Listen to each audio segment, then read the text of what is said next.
जब कभी आप तीर्थ आदि पर जाते हैं तो अपनी इच्छाओं पर कंट्रोल रखें, मन को वश में रखें और जो तीर्थ श्रोमणी महान तीर्थ सिद्ध क्षेत्र श्री सम्मेश शिखर जी, जो सभी के आस्था का केंद्र है, जहाँ से वर्तमान में 24 के 20 तीर्थंकर मोक्ष पधारे हैं, ऐसी सिद्ध भूमि पर जब कभी भी आप वंदना के निमित्त से जाएं तो इतना याद रखें, भगवान की वंदना हो, प्रत्येक टोंक की वंदना हो, तीर्थ क्षेत्र की वंदना हो, पर कर्म का वंदना हो।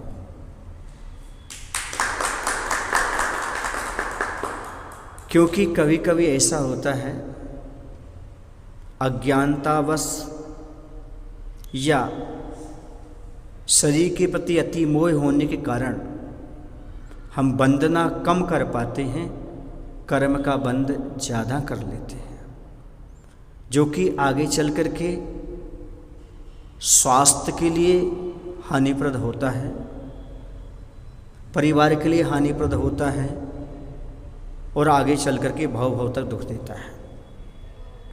जब आप वंदना के लिए जा रहे हैं, आप शुद्र वस्त्र पहनकर जाइए, कभी जूते चप्पल पहन कर के कितनी भी दूरी मत जाइएगा।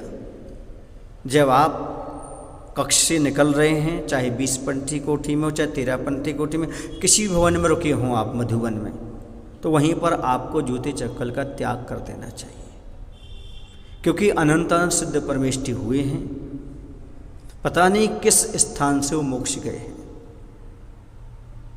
तो आपको पहाड़ की तलहटी से ही इन सब का त्याग कर देना चाहिए और खाने पीने की सामग्री लेकर के कभी पहाड़ पर नहीं चढ़ना चाहिए। यदि आपका स्वास्थ्य ठीक नहीं है तो आप खाली वाटर लेकर के चलिएगा, बर्तन लेकर खाली चलिएगा। चौपड़ा कुंड आदि पर आप जो कुंड है उससे पानी छान करके पी सकते हो। लेकिन कभी भी जो रास्ते में दुकानें हैं, चाहे वो नींबू पानी मिलता हो, चाहे चाय मिलती हो, चाहे ब्रेड बिस्कुट नाश्ता कुछ ही मिलता हो, वहाँ पर कुछ ना खरीदें। यदि आप पहाड़ पर कुछ चीज़ खरीदते हैं और खाते हैं तो आप जितना पुण्य नहीं कमाते उतना पाप का बंध कर लेते हैं। दूसरी बात, जो वहाँ पर दुकानें हैं वह कब्जा करते चले जा रहे हैं क्षेत्र पर, और दुकानें किसकी वजह से हैं? आपकी वजह से। यदि आप उस दुकान पर खरीदेंगे ही नहीं तो दुकानें अपने आप बंद हो जाएंगी। आप खरीदते हैं, उनकी दुकान चलती है तो वहाँ पर जाकर के वहाँ रहते हैं। गर्मियों में यात्रा कम हो जाती है, बहुत सारी दुकानें उठ करके चली जाती हैं, क्योंकि यात्री ही नहीं जाते उस समय, तो दुकानें बहुत कम हो जाती है। ऐसी यदि आप कुछ खरीदेंगे नहीं तो अपने आप दुकानें बंद हो जाएंगी, तो आपका क्षेत्र सुरक्षित रहेगा, वरना कल उनके माध्यम से आपका क्षेत्र भी हिस्सों में बढ़ता चला जाएगा, अन्य लोगों के हिस्से में चला जाएगा। अगली बात यह है, जो वहाँ पर छोटे बड़े जवान किसी भी प्रकार के व्यक्ति बैठे हो रास्ते में और भीख मांग रहे हो, उन्हें कभी भीख मत देना, क्योंकि यही बाद में चल कर के नक्सलाइट बन जाते हैं, यही बाद में चल कर के चोरी करने लगते हैं और परेशान भी कर सकते हैं। अगली बात यह है कि जिन बच्चों की उम्र पढ़ाई की है उन बच्चों को भीख मांगने के लिए बिठा देते हैं और आप भीख देते जाते हैं, वो जीवन में भिखारी बने रहेंगे।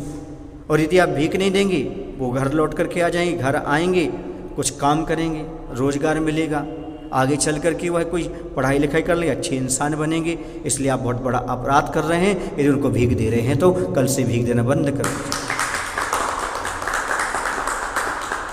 पहाड़ पर कोई चीज़ खरीद के खाना नहीं, पहाड़ पर कोई भीख देना नहीं। मैं तो ये कहता हूँ, पहाड़ पर पैसे लेकर जाना ही नहीं, मात्र धोती दुपट्टा पहन करके जाइएगा। और साविकाएँ हैं तो वो साड़ी पहन करके जाएं, शुद्ध वस्त्र के साथ जाएं, कुछ सामग्री पैसा आदि लेकर के ना जाएं, पहाड़ पर इस भाव से जाएं, हे भगवान जैसे आप सबको छोड़ करके यहाँ आकर के ध्यान करके मोक्ष चले गए, वैसे हम भी परिग्रह आदि छोड़ करके आपकी वंदना कर सकें, इतना सौभाग्य हमें भी प्रदान हो। कुछ भी लेकर के पहाड़ पर नहीं चलेंगे और आप प्रत्येक टॉप पर अच्छे से वंदना करें, कहीं भी किसी के साथ और हंसी मजाक ना करें। इसके साथ ही साथ रिश्तेदारी ना दिखाएं पहाड़ पर चढ़ कर के, और फ्रेंडशिप ना दिखाएं वहाँ पर। अच्छे से भगवान की भक्ति करें, आराधना करें। ऐसे पवित्र क्षेत्र है जहाँ का कण कण पवित्र है। ऐसे पवित्र क्षेत्र से अपनी आत्मा को, अपने मन को पवित्र बनाएं। वहाँ किसी प्रकार की गंदगी ना फैलाएं, कोई भी पाउच कागज आदि पहाड़ पर ना डालें और वहाँ पर किसी प्रकार की कोई अशुद्धि ना करें। अपने वंदना करते हुए सीधे जब आप लौट करके आ रहे हैं तब आप पार्षनाथ टॉक से नीचे उतर आते हैं, डाक बंगला के नीचे, वहाँ आकर के आप यदि कुछ सामग्री ले गए हों, यदि आपका शरीर साथ नहीं दे रहा है, स्वस्थ नहीं है, तो नीचे आकर के थोड़ा बहुत कुछ जो ले गए हैं उसको खा पी लीजिएगा और नीचे उतर आइएगा। लेकिन वहाँ पर कोई चीज़ खरीदेना, कोई बेकार कोई चीज़ देना, क्योंकि हमें वंदना करना है और हमें कर्म का बंध नहीं करना, इस बात का हमेशा ध्यान रखना है। बोले महावीर भगवान की जय। आचार्य विद्यासागर जी महाराज की जय।